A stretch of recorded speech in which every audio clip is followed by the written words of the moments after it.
Amid the devastation, the people of Halifax don't give up.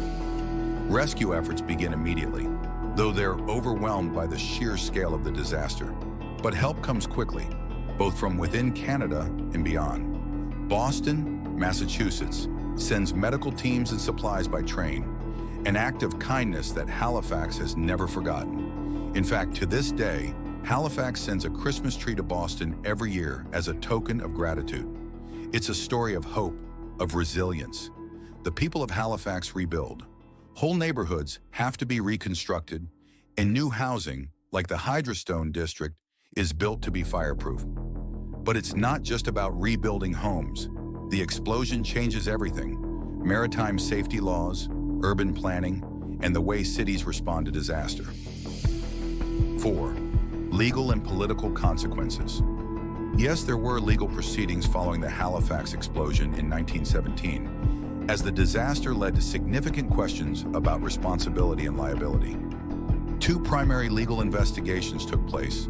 The first formal investigation was conducted by the Canadian Wreck Commissioner's Inquiry, which began in late December 1917. This inquiry sought to determine the causes of the explosion and whether any individuals or parties were at fault.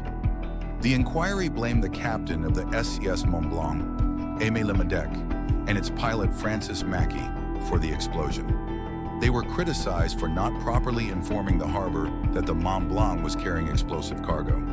The commission also found fault with Captain Hakenfromm of the SS Imo, claiming that both ships showed poor judgment in the moments leading up to the collision. However, the commission placed most of the blame on Mont Blanc's crew for not raising the warning flag, indicating dangerous cargo sooner. This inquiry's report did not settle the matter entirely, and this led to criminal charges.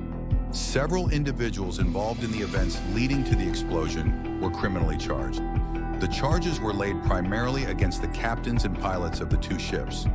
However, the men were acquitted mainly due to lack of conclusive evidence. The legal battles surrounding the Halifax explosion didn't end with these acquittals. There were numerous appeals and counterclaims filed by insurance companies, governments, and private entities as they attempted to determine financial responsibility for the destruction caused by the explosion. The cases involved complex legal arguments, but no clear criminal accountability was ever established for the disaster.